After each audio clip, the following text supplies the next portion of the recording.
Interviewing for television should appear to be a terrific and revealing conversation between you and your guest. It might be a cheerful conversation, an argumentative conversation, or even a tender conversation.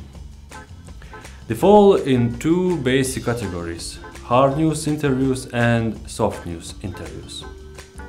The hard news interviews tend to be direct and informational. Soft interviews tend to be non-confrontational, emotional, and comfortable. More on this in a bit. All interviews are conversations with some basic rules. The first rule: prepare. You must do your homework and be prepared to discuss any aspect of your subject's interest or life. As you work through the information, questions will start to form in your mind. Your confidence will show through not only to your interviewee but to your audience too. Think of interviews you have watched as a viewer. You can tell when someone is prepared and when they are not. You have questions in your mind that seems to be obvious but they aren't asked, right? That's the situation you want to avoid. Communicate. In all cases, whether hard news or soft, communication must take place. You must connect with your subject. You should stay interested. Keep your pace up and your guest will follow. Keep your interest up and your guest will too. And you will be able to communicate fully. Listen.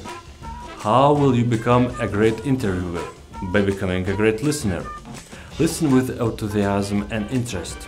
This is called active listening. You do it already when someone is telling you something you care about. You can check your notes later. It's disconcerting for your guest if you are looking somewhere else. Conversation breaks down and you will probably miss something. You hear people say you must make eye contact. A more precise term that I like for interviewing is face contact. If you focus only on their eyes, you will find it difficult to assess of what they are saying by looking at the whole face and eyes including. You can read their expressions and their body language. Listen, but listen silently. Don't say any yes,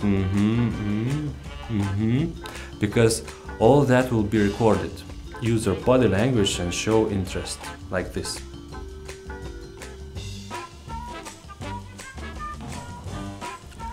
Silence between sentences can be a very useful tool for you in interview. Try this. Don't say anything when interviewing, make a pause. Just listen.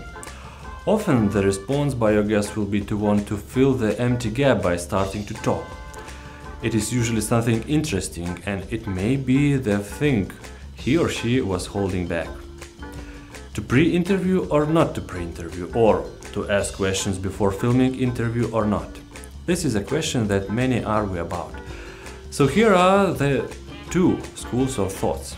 Yes, you should meet and chat with the guest before the camera roll. Here are the reasons.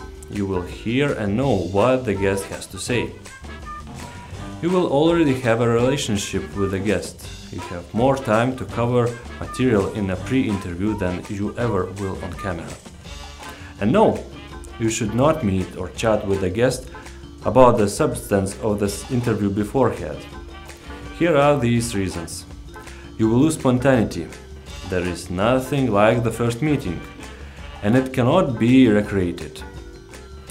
Then there is an energy to the discovery of information and of your interaction with each other.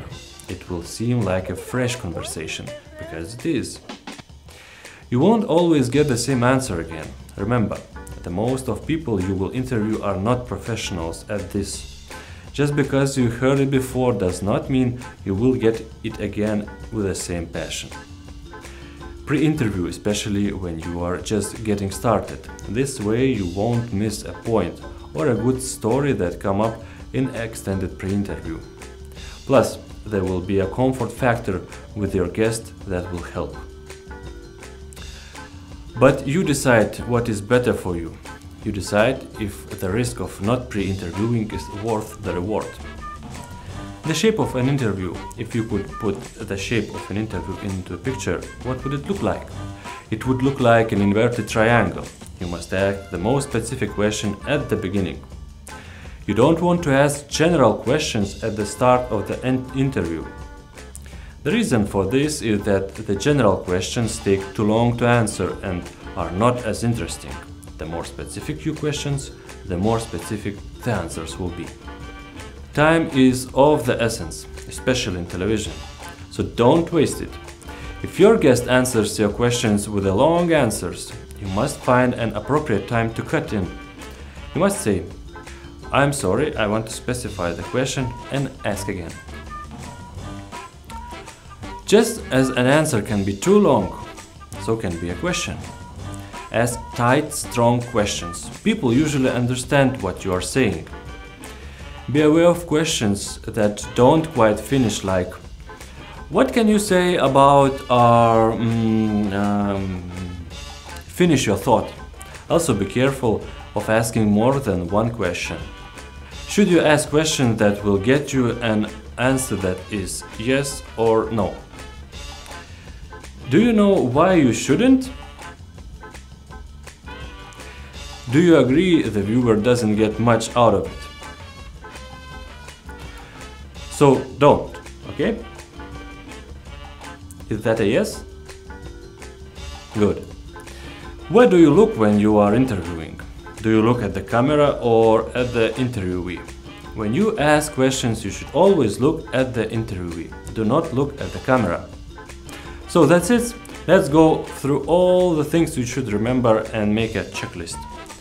Prepare for your interview. Relax your guest. Have a conversation. Listen to your guest and listen quietly. Keep the energy level up. Ask a concrete first question. Go for stories. Make sure you ask tight questions, one at a time. Don't let the guest rumble.